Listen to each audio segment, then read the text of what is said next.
আসসালামু আলাইকুম দর্শক, আমি সুমি। আমার চ্যানেল শখের লাইফস্টাইলে আরও একবার আপনাদের সবাইকে স্বাগত জানাই।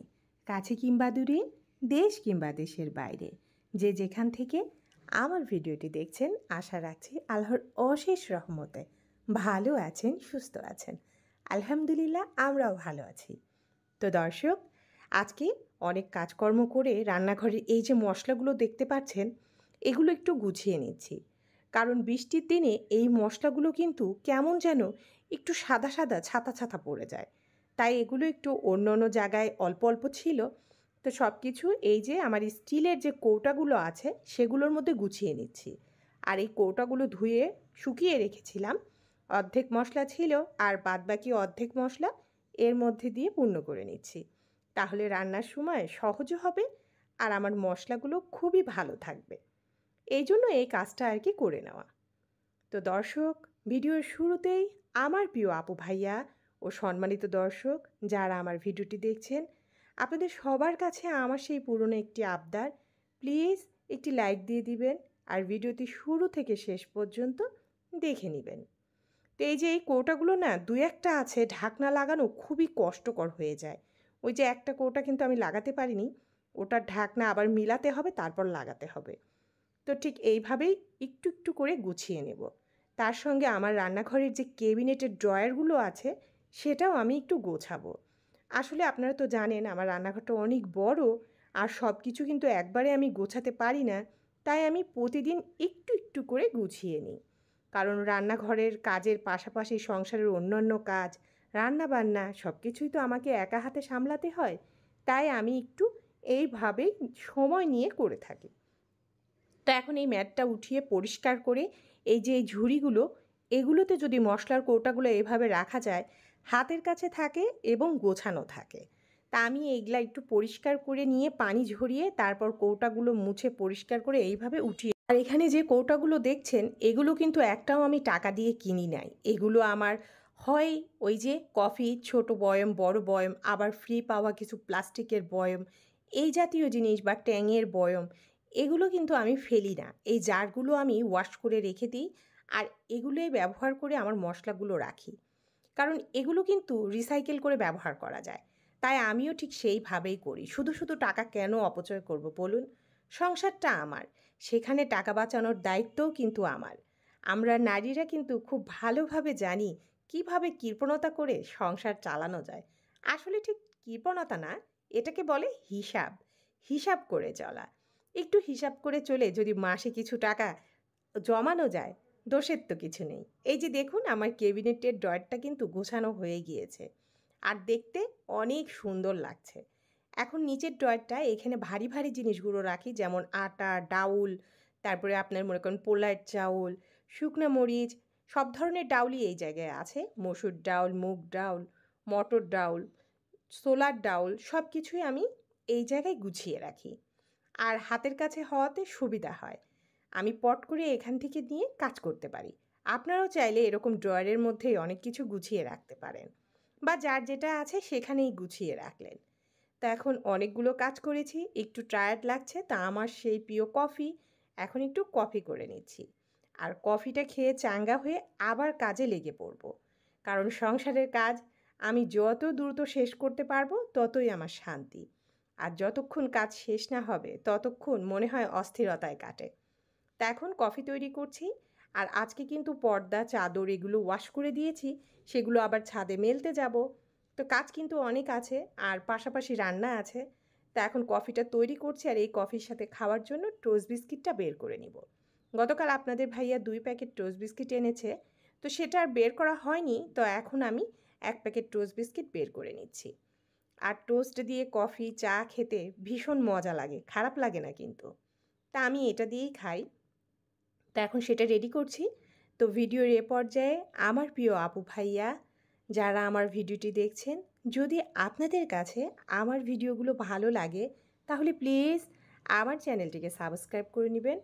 পাশে থাকা বেল বাটনটি অবশ্যই প্রেস করে দিবেন। তাহলে আমি যখনই ভিডিও দিব তার নোটিফিকেশন আকারে আপনাকে জানান দিবে, আপনি আপনার সময় অনুযায়ী দেখে নিতে পারবেন। তা এখন বিস্কিটগুলো বের করে নিলাম আর অফ ক্যামেরায় আমি কিন্তু কফিটা খেয়ে নিয়েছি।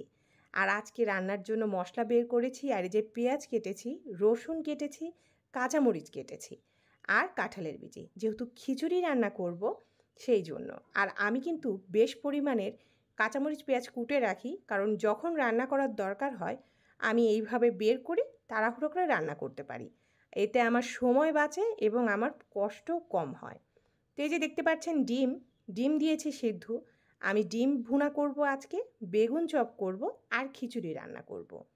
বৃষ্টির দিন হলেই আপনাদের ভাইয়ার খিচুড়ি চাই, আর একটু মেঘ হলে আমরা খিচুড়িটা বেশি খাই। তো খিচুড়িটাই রান্না করছি, আর তার সঙ্গে ডিম ভুনা, বেগুন চপ। তো এই রান্না করার পরে অন্য কাজগুলো সেরে নেব। আর বর্ষার দিনে কিন্তু সত্যি খিচুড়ি খেতে খুবই মজা লাগে। আমার কাছে তো মনে হয় শীতের দিন আর বর্ষার দিন খিচুড়ির টেস্টটা অনেক গুণ বেড়ে যায়।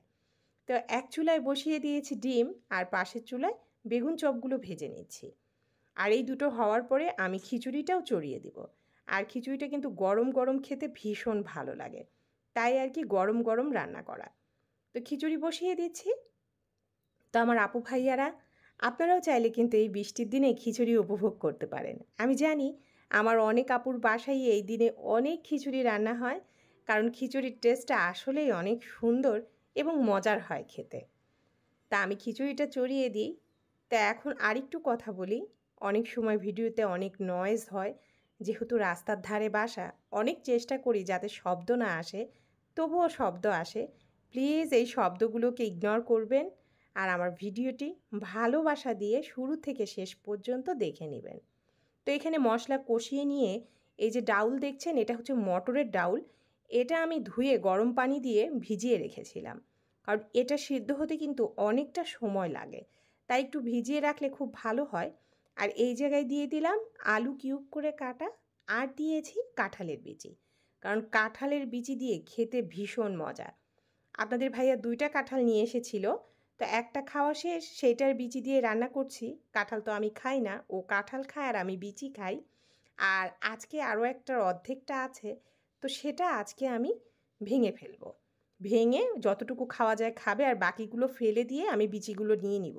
কারণ কাঁঠাল তেমন একটা কেউই খেতে চায় না, তাই সেভাবে খাওয়াও হয় না। তো এই যে খিচুড়িটা কিন্তু রান্না হয়ে গিয়েছে, এখন খিচুড়িটা বেড়ে নিচ্ছি।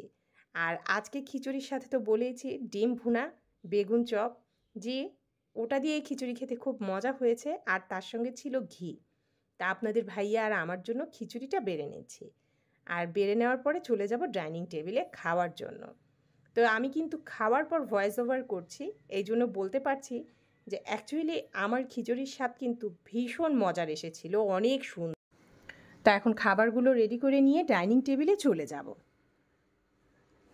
তা আমার আপুরা, আমার খিচুড়ির কালার কেমন হয়েছে অবশ্যই কমেন্টে জানাতে পারেন, কারণ আপনাদের একটি ছোট্ট কমেন্ট আমাকে অনেক আনন্দিত দেয় এবং অনেক উৎসাহিত করে, তাই আপনাদের কাছে বলা। তো এখন টেবিলে বসে এই যে বেগুন চপ নিচ্ছি, আর নিয়ে নিব ডিম ভুনা। আর সাথে কিন্তু খিচুড়ির সাথে আমি আচার খাই। আমার আচার দিয়ে খিচুড়ি খেতে খুব ভালো লাগে, কারণ এটা আগে খেতাম না, পরে ধীরে ধীরে এটা মজা পাই জন্য খাওয়া শুরু করেছি। আর এর সঙ্গে অনেকে কাঁচা পেঁয়াজ খায়, তো আমি এটা খাই না। তো খিচুড়ি খাওয়া শেষ।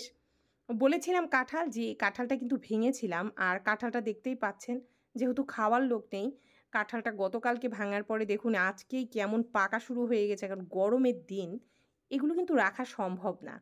তা এখন ভেঙে ফেলছি, যেগুলো নষ্ট হয়ে গিয়েছে সেগুলো আমি বিচি রেখে ফেলে দিব, আর যেগুলো ভালো আছে সেখান থেকে কিছু আপনাদের ভাইয়া খাবে, কারণ আমি কাঁঠাল খাই না, শুধু সেই খায়।